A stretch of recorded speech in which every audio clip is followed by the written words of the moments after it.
Hi, everyone. Welcome to Laquanda's Heart. Um, and I am here again for our live stream wellness series with Mr. Samuel Walker, a Hello, everyone. co-founder of Black Men Feel. We are so happy to have him with us. We had his partner in crime with us back in May, and so we're very excited. I'm very excited to have Mr. Samuel. So we're gonna call you Samuel, or we're calling you Sam tonight. You can call me Sam. Okay, so we have Sam in the house tonight, and so we're gonna be discussing recognizing past trauma. Which when a black man is talking about past trauma, we're like, "Woo!" We're getting ready to have a conversation tonight. And so I'm so excited. But before we get into that, let's talk about who Mr. Sam Walker is. So, Mr. Walker, who are you? Well, obviously I'm Sam Walker. From Yonkers, New York. I was born in Queens, but I was raised in Yonkers, so that's where I that's where I've done everything. I became a man in Yonkers. So from Yonkers, I went to school in Massachusetts for my bachelor's in sports management, and I also got my master's in business administration. I'm a member of Alpha Fraternity Incorporated, and I'm currently working in the finance world, but I am doing a lot of things on the side. There's an organization in Yonkers called Project Inspire Yonkers, and the main focus of the organization is to expose people in Yonkers to events, programs, things of that nature that they may not have been exposed to due to lack of funding or just lack of availability. So we've been focusing on doing that. We're actually putting together the Juneteenth celebration in Yonkers. We're doing the Youth Night talent show, which is actually this Saturday. They're celebrating Juneteenth a little early this year, but that's what I've been working on um, heavily into my community. I feel like I switched up my mindset in terms of how the community works. I used to think that I have to make it somewhere in order to give back, and um, Nipsey Hussle actually showed me different. He showed me that you don't have to go anywhere to give back to your community. He showed me that you don't have to move away and impact your community. And it's unfortunate that he died the way that he died, where he died, but I 100% believe that if he had the option to change something about as far as him moving away or not frequenting those spots, he wouldn't change it at all because that's how he made his impact. So, um, it's just something I believe in, and I'm trying to do my part as well. Awesome. Like I see you got your hands deep. Got your hands deep in the community. And I will say this because I love feeding off of people. I love the fact that when you say you don't have to quote unquote make it somewhere in order to, be a instrument, a tool for your community. And that Right. is something that I believe wholeheartedly because we all have a community that we are attached to, that we are a part of, and we can cultivate that ground right where we are. It doesn't always cause for us to pick up roots and to move somewhere else or to do other things that we can do a great work within the community that we are in. And so, speaking of the community that you are in, sir, as a black man, you and your partner in crime, Benjamin, you got together and you formed um, Black Men Feel. So tell Yes. me about, and I know we heard from Benjamin, but tell me about your role, your vision, and how Black Men Feel came about from your perspective. Okay. So the just rewind a little bit. The reason why I chose recognizing past trauma as what I wanted to speak with you about, is exactly how Black Men Feel came about. One of my close friends, I was, hanging out with the boys, went out, and when I got there, it was him, his father, and a couple of family friends, and just people that we hang out with, and they were just talking. We started talking about women and things of that nature, and he he talked about the relative of his, basically forced him to perform sexual acts on her. And his father actually said that the same thing happened to him. And as soon as they said that, as guys, we tend to laugh things off and, move the subject on. But as soon as he said that, I mentioned that, you don't understand, you don't truly understand the impact that has on your life moving forward until you actually, recognize that, and recognize that that's not something that we should be laughing off or just brushing off our shoulder. But I felt like I was getting a little too preachy at the moment.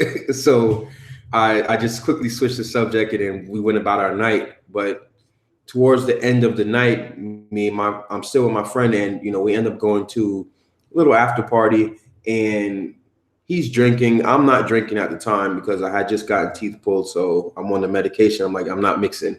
So it's like 3 a.m, and he comes up to me and he starts talking about what we were talking about earlier, and I could tell that it was just something that was just on his mind throughout the whole night. And from talking about that and him talking about, just, how he deals with women, and he has a daughter, and he's talking about, his relationship with his daughter and things of that nature. And then we start talking about other things that it just became, like a waterfall where just things just kept coming out. And, I know as I was talking to him that therapy isn't something that he thought of. It's not something that I thought of. Benjamin is actually the first one out of our group of friends that actually went ahead and is attending therapy and taking therapy sessions. So I mentioned the idea of therapy to him, and I told him to reach out to Ben to get his thoughts on, his experience. But I'm like, he's drunk, he's going to sober up and not hit nobody up. So I told Ben to reach out to him. And then, they spoke, and then me and Ben talked again, and we knew that he wasn't going to go to therapy just off of that one instance. And we just felt like we needed to do something to kind of bridge that gap and open people up to, speaking about your feelings and speaking about what you've been going through. And, that happened Halloween weekend, and our first Black Men Feel session was the end of November. So we worked really fast. We just put it together. We booked a room and just started putting things out there. Our first flyer was just a Word document, pretty much. Just says Black Men Feel. This is where we're going to be at. This is the time. Come through. So that's how it came about, and it's kind of evolved. For me, it's evolved into my own personal therapy sessions where I look forward to them each month, and it's still something I'm using to bridge the gap for myself as far as actually going and seeking out a therapist, because I haven't myself went to therapy just yet. I'm opening up to that, and I feel like while I'm forcing myself to open up to it, I want to give other people the opportunity to do so as well. The one thing I love about you and Benjamin is when you're so authentic in saying where you are in your journeys. Mm-hmm. And I think it shows, it's just the realness, of it, that, for some people, we can hear certain things and then, it's like, okay, yeah, I can go to therapy. But for some people, it's a journey to get to. And either way, mm-hmm. it's okay and fine. And so I appreciate you being authentic about it, because people can relate to that.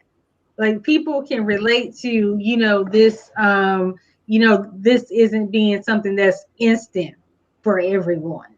And I think that's the misconception, that people believe that, if it's not instant, then it must not be for me. And sometimes, things take time to get used to the idea of being able to go down this particular path, whatever it may be. So since you opened us up, let's go ahead and dive into the topic of recognizing past traumas. And I know you started us off about where the origin of Black Men Feel and how recognizing past traumas was coming about. But where do you want to go with this conversation? Where do you want to start us off?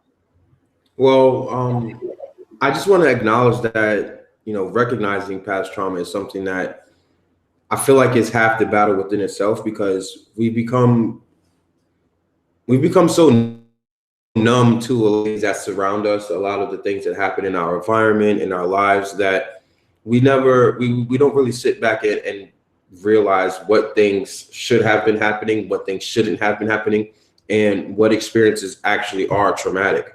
Um, I wanted to talk about it because a lot of people, a lot of my friends, a lot of my circle, we don't come from the best backgrounds. There's, from just living in bad areas to actually participating in those things that make the areas bad.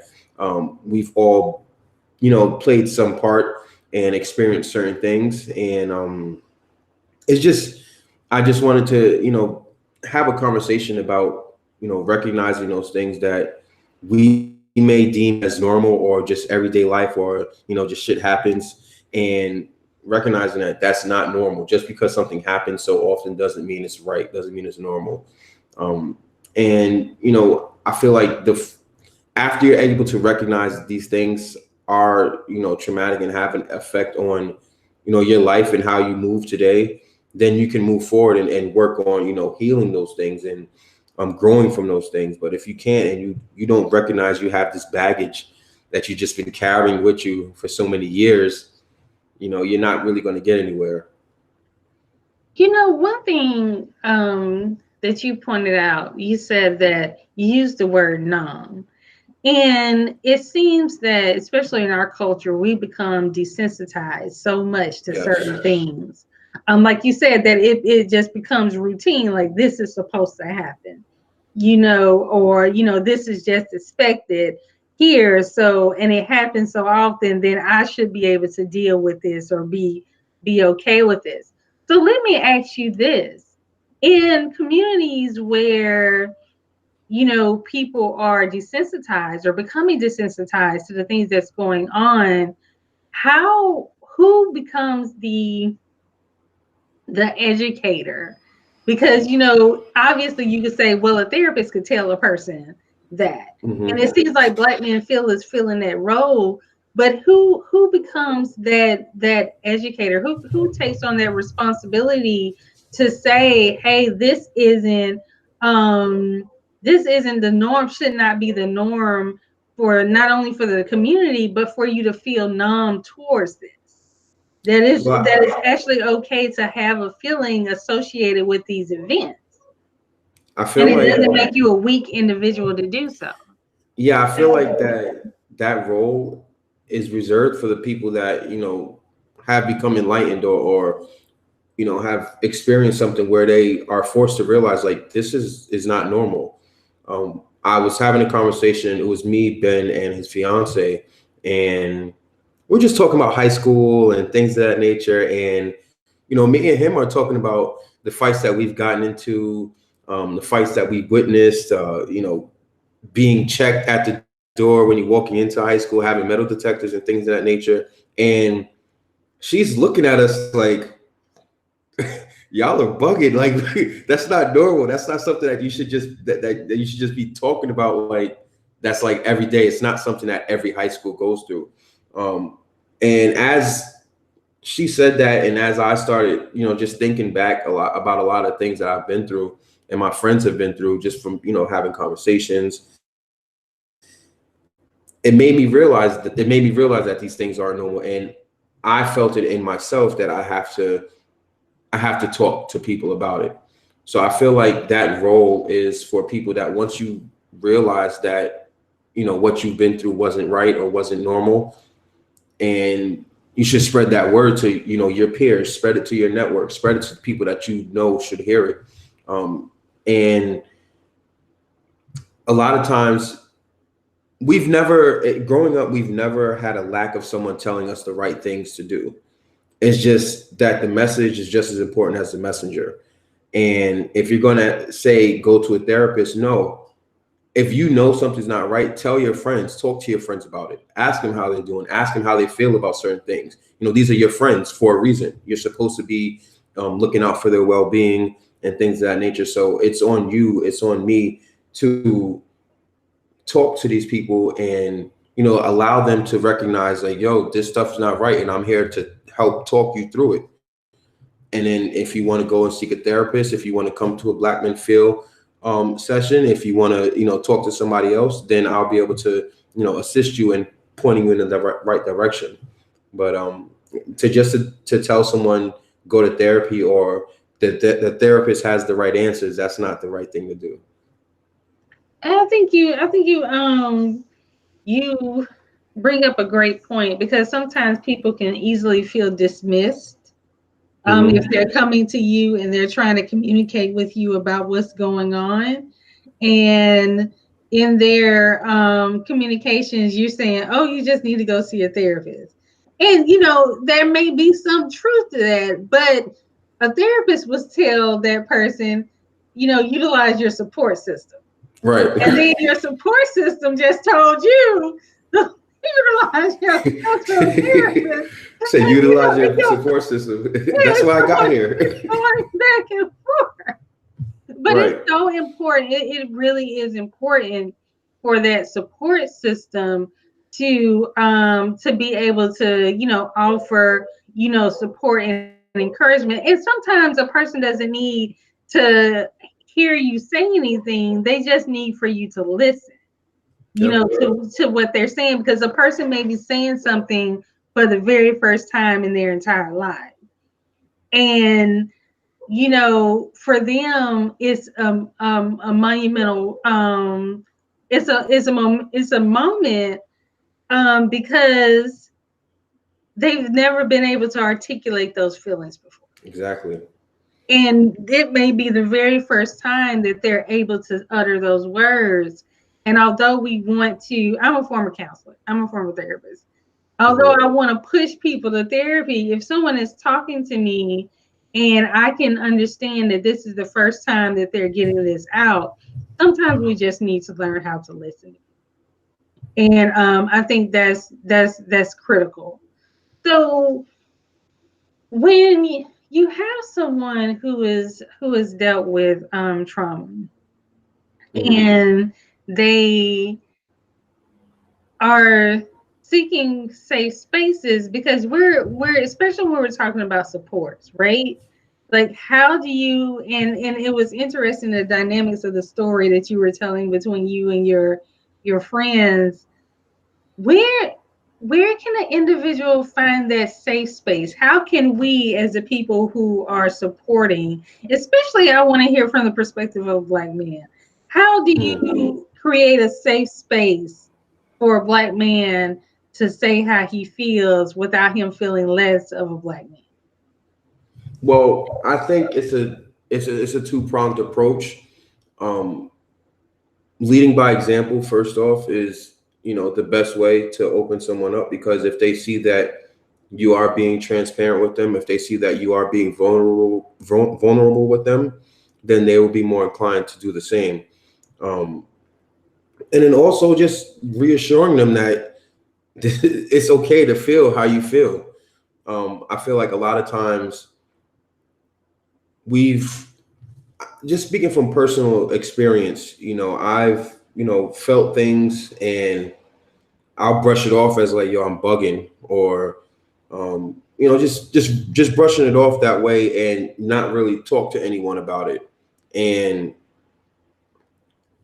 through Black Men Feel, you know, I've been able to, you know, articulate those thoughts that I've just had in my head and hear myself say them. It's a very liberating feeling to hear those thoughts that you have in your head and speak it, and then also have other people that are there for the sole purpose to, one, hear other people out, and two, to give their feelings and thoughts as well. So I feel like the best way to do it is, one, to lead by example, and two, to reassure them that it is a safe space. And by leading by example, you're showing them that, you know, hey, I'm out here, I'm just out here as much as you. You know, I'm vulnerable out here. I'm sharing these things with you. It's okay. And, you know, that way, you know, you'll break that barrier of, you know, just asking someone how they feel and actually meaning and wanting to know how they feel. And then now when they tell you how they're feeling and what they're going through, now you're able to have that real deep conversation amongst people. Let me ask you this: as a black man, working with other black men and supporting other black men, how difficult is it for you to be vulnerable? Was it something? I'm asking you personally. Was it something that Mhm. that it was at ease for you, or was something that you had? Was it a process for you that took time? Well, for me in my immediate circle, they've seen me at my lowest already, and this wasn't like a voluntary thing. My father passed away when I was 21, and my closest friends were there for me. So I feel like that forced me to, be vulnerable with my friends because, friends and family are the people that you have to lean on. So for me, it was kind of like I was just forced to be there, and, you know, having the friends and the support system that I do have, it allowed me to find comfort in being vulnerable and being able to open up to people. I still do have a I guess you could say like a wall when it comes to talking to new people and speaking to new people. But doing the Black Men Field sessions has allowed me to break that wall down and be fully myself. Um, One of the things that I find one of the things that I find that really makes me feel good about Black Men Feel is that I'm able to just be my authentic self 100% of the time, and it's just allowed me to grow in that aspect of just learning that being vulnerable doesn't mean being weak. um, Being able to talk about how I'm feeling at the moment, and welcoming others to talk about how they're feeling at the moment does not mean that I'm asking you to be weak with me. I'm asking you to just open up and allow yourself to heal those things and make you stronger as well. I love that. I'm not asking you to be weak with me. I love that. Thank you for dropping that gem in like I like that. If you see that again, I will quote you. But it is this fear. It is this fear. Even when we're dealing with African American women, and we have this thing, we talk about it every time. Every time I'm talking to someone, we talk about with African American women, it's like we have to have this S on our chest. We have to be this strong black woman all the time. And so vulnerability is linked to being weak.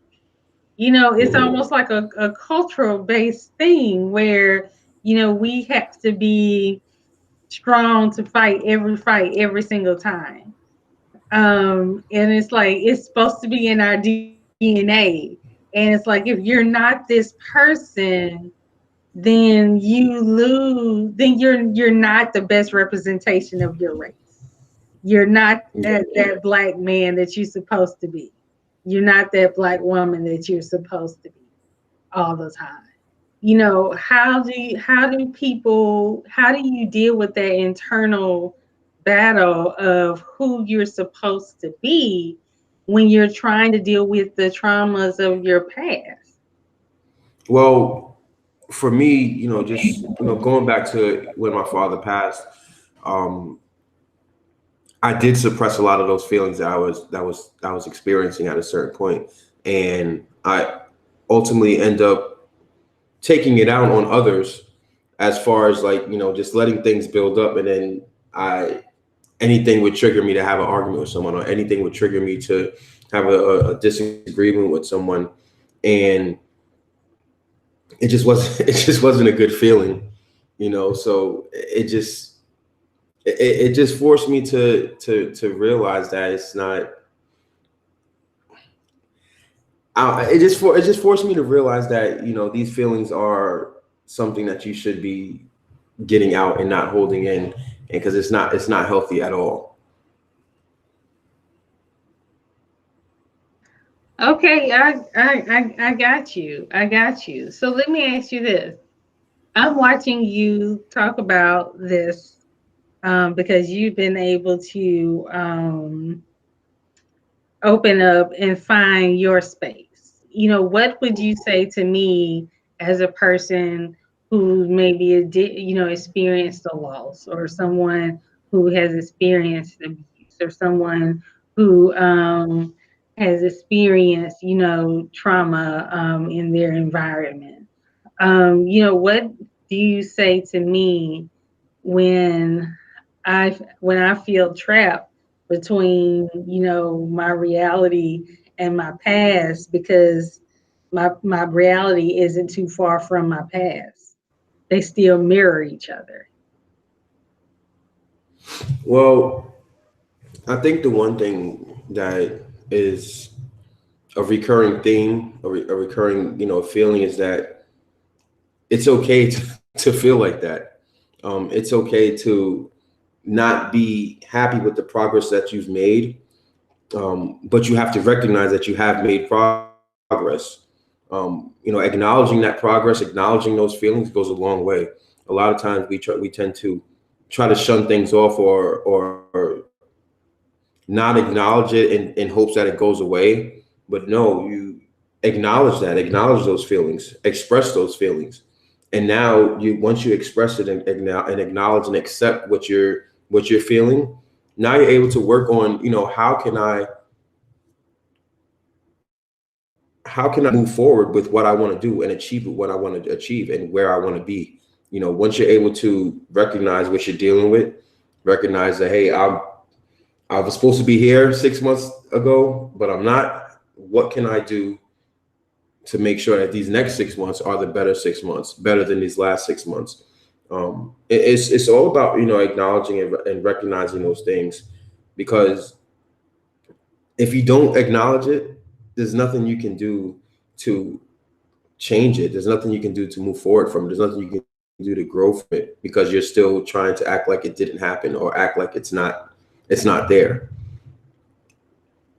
So let me ask you, on the other end, if I am a person, if I am someone that is has reached that other side, that we'll say that level of emotional enlightenment, Mhm. and how can I, as that individual, how can I give me some ways that I can support those persons in my community, whether it's friends, family, or because you've been able to find that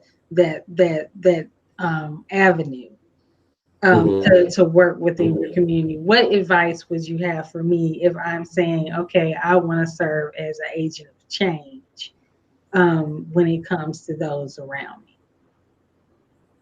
Well, for me, it was I before we started Black Men Feel, I was actually trying to understand and just I was trying to recognize what my passion was. I knew that I love helping people in all aspects. If you have an idea that you want to see come to life, the wheels in my head will start turning automatically on ways to help you achieve that. If I'm dealing with someone and they have issues, I want you to vent to me. I want to help you solve those issues. If you have goals, I want to help you reach them. My passion was to help people. So once I realized that, um, with doing Black Men Feel, I'm able to fulfill my passion and help people in a way that I never thought possible, then it opened me up so much. So I would say to just look internally. Um, where do you think that you serve your community best? Um, you talking to other people, it won't really get you to that point to realize what you can do until you understand what you can do internally, what you want to do. And once you're able to figure that out, then obviously you're going to talk to your circle, you're going to talk to your confidants, and put together a plan on what you want to do. It doesn't have to be a forum such as Black Men Feel. You can legit just help your friends out by letting them know, like, hey, I'm here for you, and mean it and show it. Um, that goes a long way for a lot of people. Most of my friends haven't been to a Black Man Feel session, but had more conversation since I've started than I have before, because they know that I'm someone that's in that space now where, they can just talk to me. So I would say just look internally. You continuously search within yourself for what you find a passion for and figure out a way to make it work with what you want to do. But you have to understand what you want to do at the end of the day. I love that. I love that. I'm a person that truly believes in, connecting with, the aspects of who you are and trying to plug them in to, the aspects of the community. And you're so right. It doesn't have to be where you're working with strangers. You can literally start with your friends and family and be that support for them that they need. So as we're closing out, is there anything else that you would like to say to us tonight about just recognizing and moving through past trauma?